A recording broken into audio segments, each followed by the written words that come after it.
بسم اللہ الرحمن الرحیم۔ السلام علیکم ورحمۃ اللہ وبرکاتہ۔ امید ہے تمام طلباء خیریت سے ہوں گے۔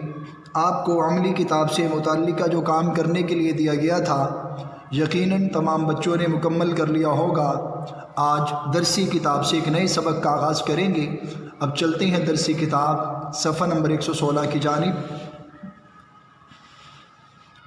آج کے سبق کا عنوان ہے زراعت کی اہمیت۔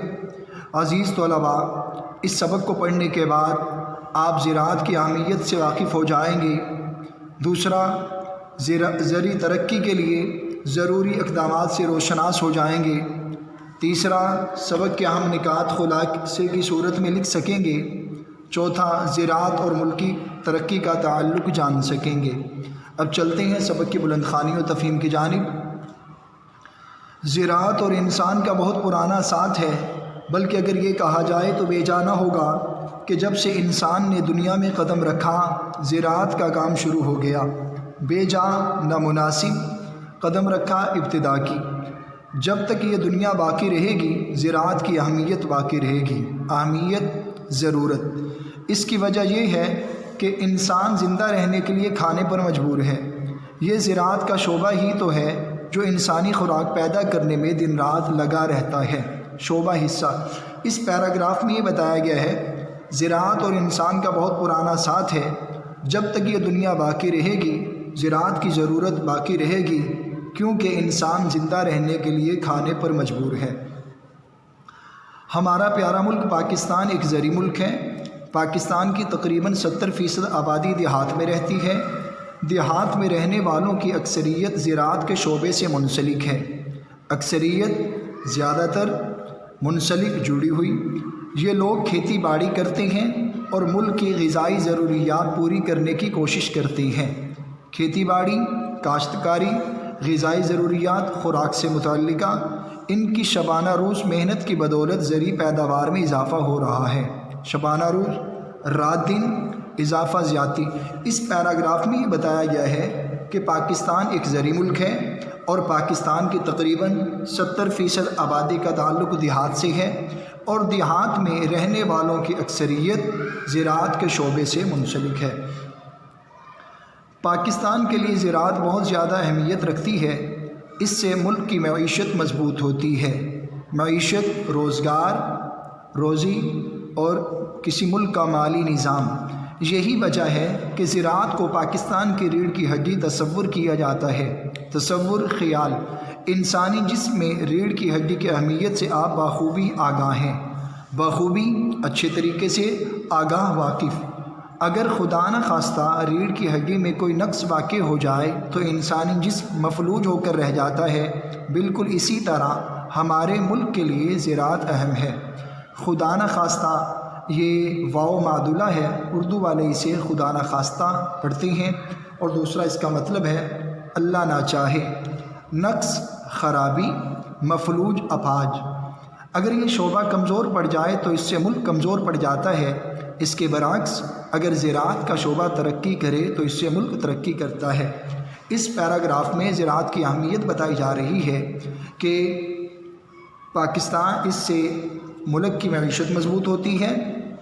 یہی وجہ ہے کہ زراعت کو ریڑھ کی ہڈی خیال کیا جاتا ہے۔ جس طرح انسانی جسم میں ریڑھ کی ہڈی بہت اہمیت کی حامل ہے، اسی طریقے سے پاکستان کی معیشت میں زراعت کا شعبہ بہت اہمیت کا حامل ہے۔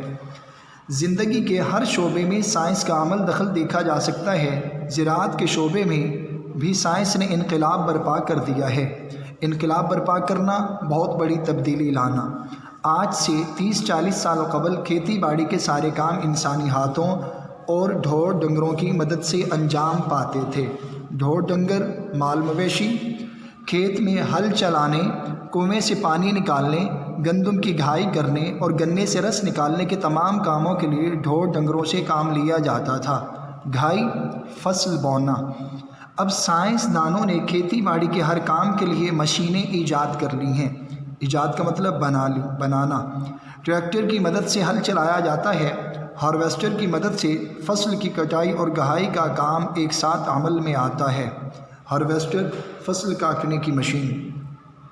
ٹیوب سے کھیت سیراب کیے جاتے ہیں۔ غرض کسان کے کام میں تیزی آ گئی ہے، اس سے کام پہلے کی نسبت تیز رفتاری سے ہوتا ہے۔ اس پیراگراف میں یہ بتایا گیا ہے زندگی کے ہر شعبے میں سائنس کا عمل دخل دیکھا جا سکتا ہے۔ زراعت کے شعبے میں بھی سائنس نے بڑی تبدیلی پیدا کر دی۔ آج سے 30-40 سال قبل نظر دوڑائیں کھیتی باڑی کا کام انسانی ہاتھوں اور ڈھور ڈنگروں کی مدد سے انجام پاتا تھا۔ اب موجودہ دور میں سائنسی ترقی کی بدولت ایسی چیزیں ایجاد ہو چکی ہیں، سائنس کا یعنی زراعت کا کام بہت تیزی سے ہونے لگا ہے، اور دوسرا زراعت کا کام پہلے کی بنسبت کرنا آسان ہو گیا ہے۔ زرعی سائنسدان دن رات تجربات کرتے رہتے ہیں، تجربات جمع واحد تجربہ، وہ خوب سے خوب تر کی تلاش میں نئے نئے بیج نکالتے رہتے ہیں، خوب سے خوب تر، بہتر سے بہترین۔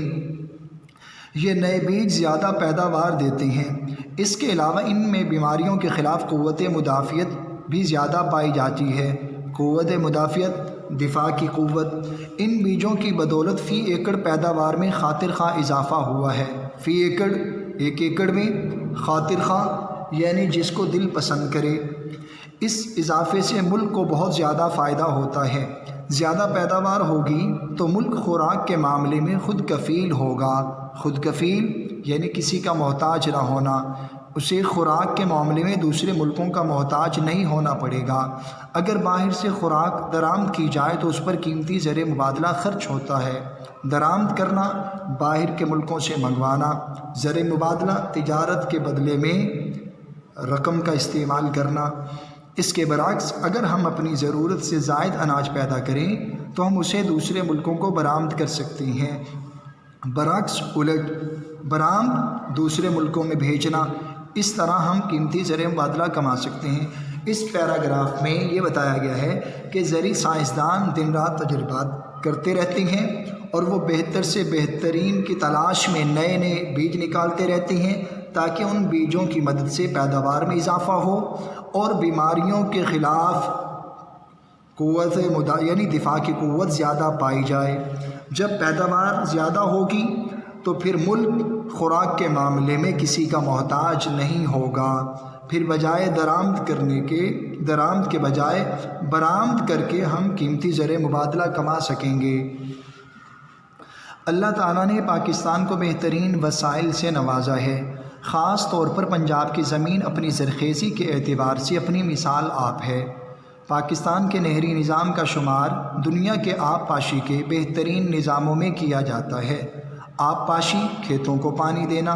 اللہ تعالیٰ کے فضل سے ہم گندم کی پیداوار میں خود کفالت کا درجہ حاصل کر چکے ہیں، ہم اسے برآمد کرتے ہیں۔ اسی طرح پاکستانی چاول کی دنیا میں بڑی مانگ ہے۔ ناروال، سیالکوٹ، شیخوپورہ، گجرانوالہ اور حافظ آباد میں اگنے والے چاول اپنی خوشبو کے لحاظ سے بے مثال ہیں۔ بے مثال کا مطلب جن کی مثال کوئی نہ ہو۔ پاکستان کی ایک اہم برآمدی فصل کپاس ہے، اسے ہم بیرونی ملکوں میں برآمد کر کے بہت سا زر مبادلہ کماتے ہیں۔ اس پیراگراف میں یہ بتایا گیا ہے کہ اللہ تعالیٰ نے پاکستان کو بہترین وسائل سے نوازا۔ پنجاب ایک ایسا صوبہ ہے جو اپنی زرخیزی کے اعتبار سے اپنی مثال آپ اور پاکستان کے نہری نظام کا شمار دنیا کے آب پاشی کے بہترین نظاموں میں کیا جاتا ہے اور گندم کی پیداوار میں خود کفالت کا درجہ حاصل کر چکے ہیں، ہم اسے برآمد کرتے ہیں۔ اسی طریقے سے پاکستانی چاول کی دنیا میں بڑی مانگ ہے اور اسے بھی ہم برآمد کر کے زر مبادلہ کماتے ہیں۔ ایک اور فصل برآمدی جسے کپاس کہتے ہیں، اسے بھی ہم بیرون ملکوں میں برآمد کر کے بہت سا زر مبادلہ کماتے ہیں۔ زراعت کی اہمیت یہ بھی ہے کہ بہت سی فیکٹریاں ایسی ہیں جن کا دار و مدار زراعت پر ہے۔ دار و مدار، انحصار، مثال کے طور پر آٹے اور چاول کی ملیں، خوردنی تیل بنانے، دھاگا اور کپڑا بنانے کے کارخانے سب زراعت کے ساتھ وابستہ ہیں۔ خوردنی تیل، کھانے میں استعمال ہونے والا تیل، وابستہ، منسلک۔ یوں زراعت کی ترقی کے ساتھ صنعتی ترقی بھی ممکن ہوتی ہے۔ خوردنی تیل نکالنے کے لیے روغنی اجناس کی ضرورت ہوتی ہے۔ روغنی اجناس جن اجناس میں سے تیل نکالا جاتا ہے۔ ہمارے ملک میں سورج مکھی، کینولا وغیرہ سے خوردنی تیل نکالا جاتا ہے۔ سورج مکھی کو گل آفتاب بھی کہتے ہیں۔ اب اس پیراگراف میں زراعت کی اہمیت بتائی جا رہی ہے کہ زراعت کی اہمیت یہ بھی ہے، بہت سی ایسی فیکٹریاں ہیں جن کا دار و مدار زراعت پر ہے، جن کا دار و مدار زراعت پر ہے۔ جوں جوں زراعت کی ترقی ہوگی ویسے ہی صنعتی ترقی بھی ہوتی جائے گی۔ ہمارے ملک میں روغنی اجناس اس مقدار میں پیدا نہیں ہو رہی جتنی ان کی ضرورت ہے، اس لیے ہم بیرونی ممالک سے پام آئل درآمد کرنے پر مجبور ہیں۔ پام آئل کھانے میں استعمال ہونے والا تیل۔ اسی طرح ہمارے ہاں چینی کی ضروریات بھی بڑھ گئی ہیں۔ ملک میں پیدا ہونے والی چینی ہماری ضرورتوں کے لیے ناکافی ہے، مجبوراً ہمیں چینی بھی باہر سے منگوانی پڑتی ہے۔ ہمیں روغنی اجناس اور گنے کی پیداوار میں اضافہ کرنے کی ضرورت ہے تاکہ ہم اپنی خوردنی تیل اور چینی کی ضروریات پوری کرنے کے لیے کسی کے محتاج نہ ہوں۔ اس پیراگراف میں یہ بتایا گیا ہے جب روغنی اجناس کی مقدار میں کمی ہوگی، پیداوار میں کمی ہوگی، اور گنے کی پیداوار میں کمی ہوگی تو پھر ہم دوسروں کے محتاج ہوں گے۔ اگر روغنی اجناس کی پیداوار میں زیادتی ہوگی، گنے کی پیداوار میں زیادتی ہوگی، پھر ہم کسی کے محتاج نہیں ہوں گے۔ گندم، چاول اور دالوں کے علاوہ سبزیاں اور پھل بھی انسانی خوراک کا حصہ ہیں۔ ہمارے ملک میں ہر طرح کی سبزیاں پیدا ہوتی ہیں۔ اب تو جدید طریقوں کی مدد سے بے موسمی سبزیاں بھی اگائی جا رہی ہیں۔ جدید طریقوں، نئے طریقوں سے بے موسمی سبزیاں ایسی سبزیاں جن کا موسم ہی نہ ہو۔ ہمارے ملک میں پیدا ہونے والا آم دنیا میں بے حد پسند کیا جاتا ہے، بے حد پسند، بہت زیادہ پسند۔ اسی طرح ہمارے ہاں پیدا ہونے والے کینو کو بھی اس کی عمدہ کوالٹی کی بدولت پسند کی نظر سے دیکھا جاتا ہے۔ عمدہ، خوب، ان پھلوں کی برآمد سے ہم زر مبادلہ کماتے ہیں۔ اس پیراگراف میں بھی یہ بتایا گیا ہے گندم، چاول اور دالوں کے علاوہ سبزیاں اور پھل بھی انسانی خوراک کا حصہ ہیں۔ اب ہمارے ملک میں نئے طریقوں کی مدد سے ایسی سبزیاں اگائی جا رہی ہیں جن کا موسم ہی نہیں۔ ہمارے ملک میں ایک پھل جسے آم کہا جاتا ہے دنیا میں بڑا پسند کیا جاتا ہے۔ اسی طرح ایک اور پھل کینو، اس کی عمدہ کوالٹی کی بدولت اسے پسند کیا جاتا ہے۔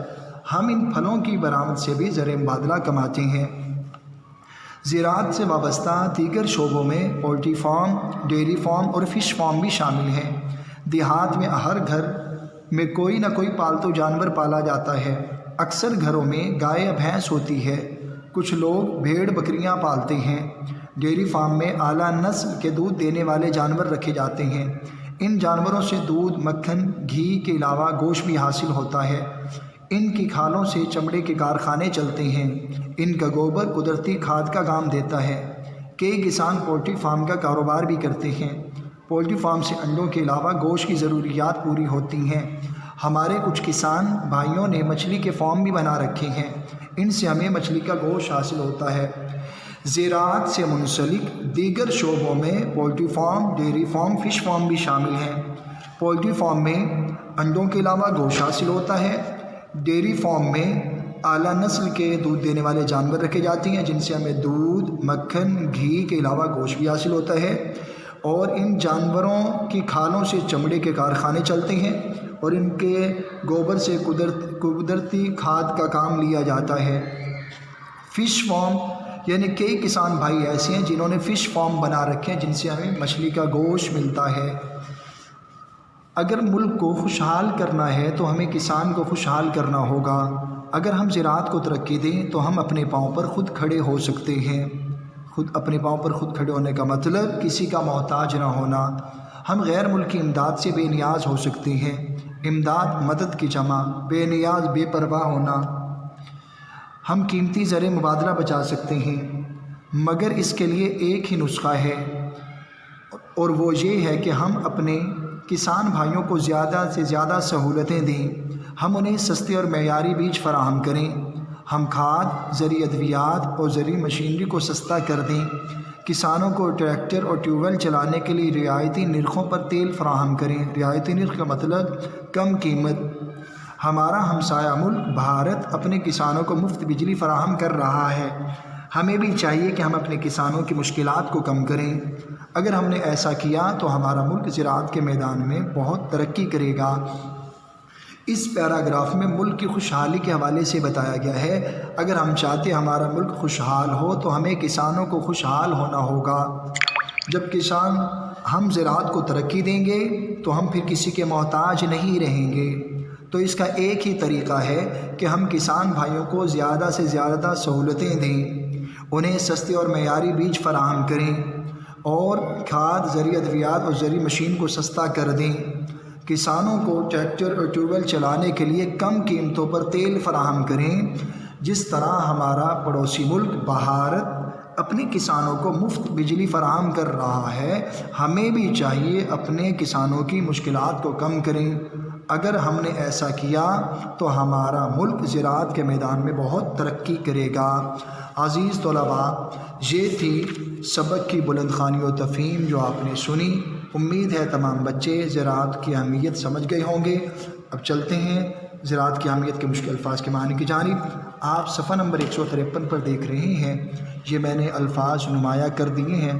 آپ نے ان الفاظ کو نوٹ بک پر لکھنا ہے اور لکھنے کے بعد انہیں یاد بھی کرنا ہے۔